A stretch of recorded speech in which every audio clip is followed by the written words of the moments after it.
ایک طرف حضرت جنید بغدادی رحمت اللہ علیہ کے جاہ و جلال کا یہ عالم تھا، اور دوسری طرف مریدوں کے ساتھ محبت کی یہ کیفیت تھی کہ آپ رحمت اللہ علیہ ایک لمحے کے لیے بھی ان کے حالات سے بے خبر نہیں رہتے تھے۔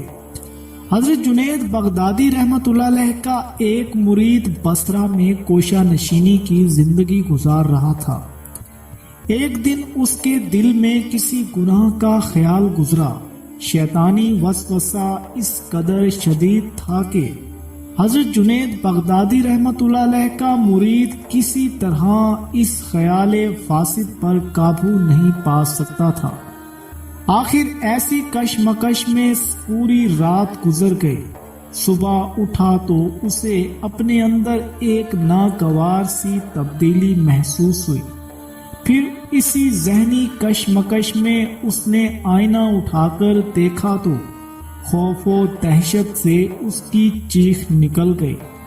حضرت جنید بغدادی رحمت اللہ علیہ کے مرید کا چہرہ مسخ ہو چکا تھا۔ خداوند، لوگ مجھے کیا کہیں گے؟ اپنی بگڑی ہوئی صورت لے کر ان کے سامنے کیسے جاؤں گا؟ ساری دنیا میری پارسائی کے قصے مشہور ہیں۔ بصرہ کے لوگ مجھے اس حالت میں دیکھیں گے تو یقیناً کہیں گے کہ میں چھپ چھپ کر گناہ کرتا تھا اور مجھے انہی گناہوں کی سزا دی گئی ہے۔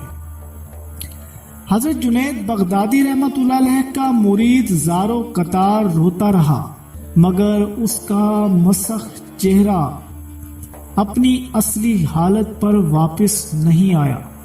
بصرہ کے بہت سے لوگ اس کی صحبت میں بیٹھا کرتے تھے۔ پھر جب دوپہر کا وقت گزر گیا تو حسب معمول لوگ آنا شروع ہو گئے۔ اس شخص نے شرم و رسوائی کے سبب دروازہ بند کر لیا۔ اگر کوئی عقیدت مند دروازہ کھولنے کی کہتا تو وہ شخص غضبناک لہجے میں جواب دیا، میری طبیعت خراب ہے، آج میں کسی سے نہیں ملوں گا، تم لوگ واپس چلے جاؤ۔ شیخ، اگر آپ کی طبیعت خراب ہے تو ہم شہر بصرہ کے بڑے بڑے طبیب کو آپ کے پاس لے آتے ہیں۔ عقیدت مند درخواست کرتے، مگر وہ شخص کسی کو کیا بتاتا کہ اسے کس قسم کا مرض لاحق ہے۔ نتیجتاً اپنے عقیدت مندوں کو جھڑک دیتا، مجھے تنگ نہ کرو، میری بیماری ایسی ہے کہ اس پر کسی طبیب کی دوا کا اثر نہیں ہو سکتا۔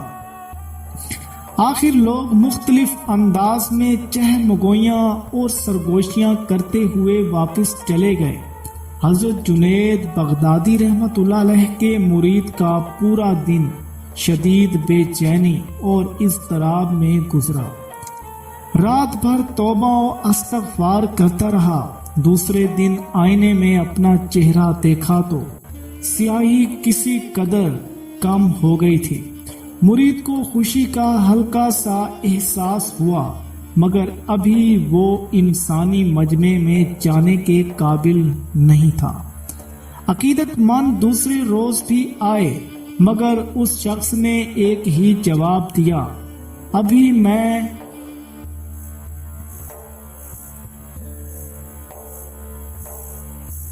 میں تم لوگوں سے ملاقات نہیں کر سکتا، میری بیماری بدستور ہے، دعا کرو کہ مجھے اس مرض سے نجات حاصل ہو جائے۔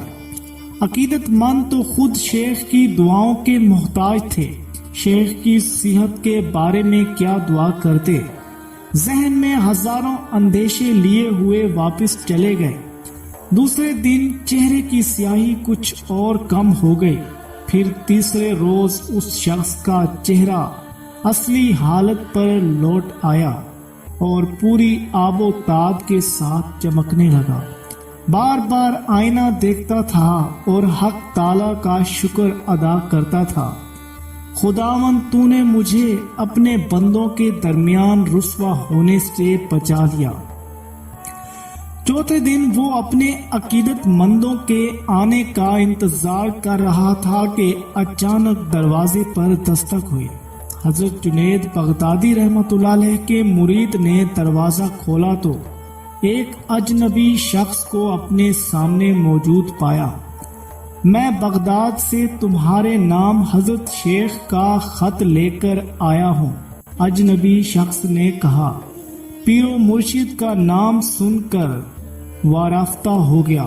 اس نے اجنبی کے ہاتھ سے حضرت جنید بغدادی رحمت اللہ علیہ کا خط لے لیا اور اسے بار بار بوسہ دینے لگا۔ پھر جب اس کی یہ اضطرابی کیفیت کم ہوئی تو اس نے اجنبی سے بیٹھنے کے لیے کہا۔ مجھے کچھ ضروری کام ہے، اس لیے زیادہ ٹھہر نہیں سکتا، یہ کہہ کر اجنبی چلا گیا۔ اجنبی کے جاتے ہی مرید نے پیر و مرشد کا خط کھولا اور پڑھنے لگا۔ جب وہ آخری لفظ تک پہنچا تو اس پر رکت طاری ہو گئی۔ پھر وہ اس قدر رویا کہ اس کی ہچکیاں بند گئیں۔ حضرت جنید بغدادی رحمت اللہ علیہ نے اپنے مرشد کو مخاطب کرتے ہوئے تحریر فرمایا تھا، میرے عزیز، تم نے مجھے یہ کس کام پر لگا دیا؟ میں 3 دن سے دھوبی کا کام کر رہا ہوں اور مسلسل تمہارے چہرے کی سیاہی دھو رہا ہوں۔ یاد رکھو کہ اہل اللہ کا محاسبہ بہت سخت ہوتا ہے۔ ان کے دل میں گناہ کا خیال گزرنا ایسا ہی ہے جیسے وہ گناہ کے مرتکب ہو گئے ہیں۔ اس واقعے سے ان لوگوں کو سبق حاصل کر لینا چاہیے جو پیری اور مریدی کے کاموں میں مصروف ہیں مگر اس رشتے کی اہمیت کو نہیں سمجھتے۔ اگر یہ روحانی سلسلہ اس طرح قائم نہیں رہتا تو پھر مرید اور پیر کے اس رشتے کی کوئی حقیقت نہیں۔ ایک موقع پر علامہ اقبال رحمت اللہ علیہ نے حضرت غوث اعظم شیخ عبد القادر جیلانی رحمت اللہ علیہ کو خراج عقیدت پیش کرتے ہوئے کہا تھا، قوم بازن اللہ کہہ سکتے تھے جو رخصت ہوئے، خانقاہوں میں مجاور رہ گئے یا گورکن۔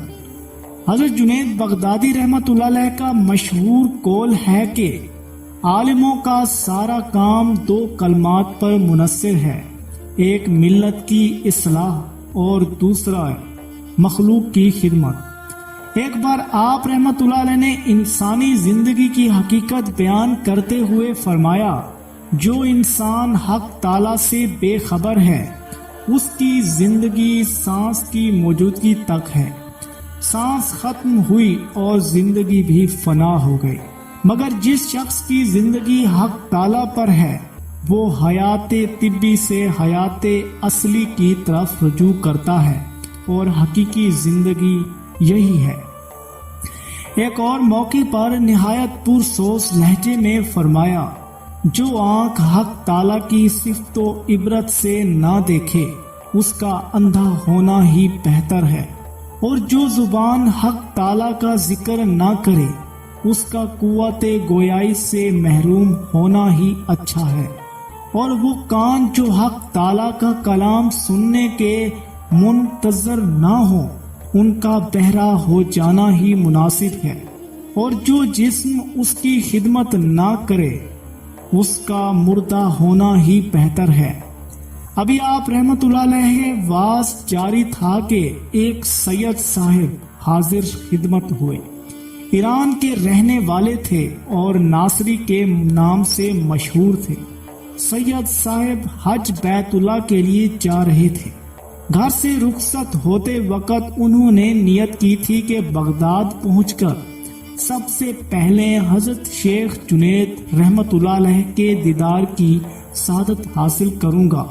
اپنی اسی نیت کی تکمیل کے لیے سید صاحب حضرت شیخ رحمت اللہ علیہ کی خانقاہ میں حاضر ہوئے تھے۔ کہاں کے رہنے والے ہو؟ سید صاحب کو دیکھ کر حضرت جنید بغدادی رحمت اللہ علیہ نے پوچھا۔ سید ناصری رحمت اللہ علیہ نے عرض کیا، گیلان کا رہنے والا ہوں۔ مگر شیخ کے دیدار کی حسرت رکھتا ہوں۔ چلیں آپ کی یہ خواہش تو پوری ہو گئی۔ حضرت جنید بغدادی رحمت اللہ علیہ نے مسکراتے ہوئے فرمایا، مگر یہ تو بتائیں کہ میرے محترم مہمان کا کس خاندان سے تعلق ہے؟ سید ناصری رحمت اللہ علیہ نے عرض کیا، میں حضرت علی رضی اللہ تعالی عنہ کے فرزندوں کی اولاد سے ہوں۔ حضرت جنید بغدادی رحمت اللہ علیہ نے فرمایا، سید صاحب، آپ کو معلوم ہے کہ آپ کے دادا محترم بیک وقت 2 تلواریں چلایا کرتے تھے۔ سید ناصری رحمت اللہ علیہ نے حیرت سے حضرت جنید بغدادی رحمت اللہ علیہ کی طرف دیکھا۔ سید صاحب، آپ رحمت اللہ علیہ کی بات کا مفہوم سمجھنے سے قاصر تھے۔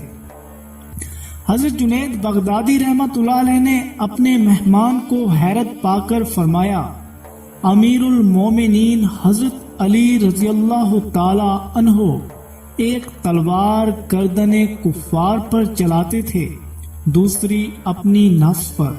سید صاحب، آپ کون سی تلوار چلاتے ہیں؟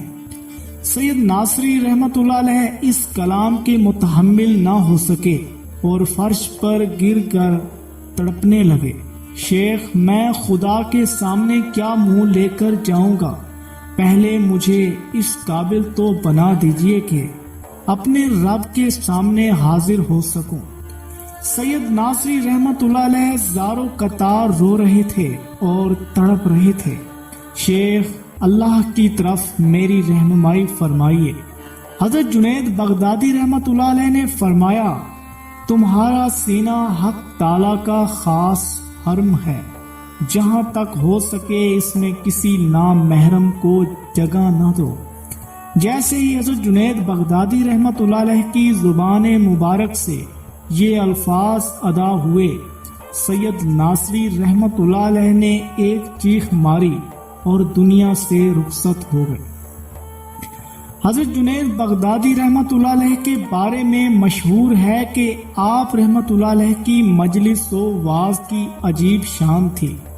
تقریر کی اثر انگیزی کا یہ عالم تھا کہ حاضرین کی اکثریت مرغے بسمل کی طرح تڑپنے لگتی تھی۔ بعض سامعین پر اس قدر وجد طاری ہوتا کہ اپنی جانوں سے گزر جاتے تھے، اور جو ہوش میں رہتے تھے ان کی آنکھوں سے آنسوؤں کے آبشار جاری ہو جاتے تھے۔ پیارے دوستو، امید کرتے ہیں کہ آپ کو حضرت جنید بغدادی رحمت اللہ علیہ کی عظیم الشان داستان کا یہ ایپیسوڈ اچھا لگا ہوگا۔ اگر یہ ویڈیو اچھی لگی ہے تو ویڈیو کو لائک کریں، کامنٹ سیکشن میں اپنی رائے بھی ضرور دیں، اور چینل کو سبسکرائب کر لیں، ساتھ بیل آئیکن پر کلک کر کے آل پر پریس کر دیں تاکہ ہماری نئی آنے والی ویڈیو آپ تک آسانی سے پہنچ سکے۔ ملیں گے انشاءاللہ اگلی ویڈیو میں، تب تک کے لیے اللہ حافظ۔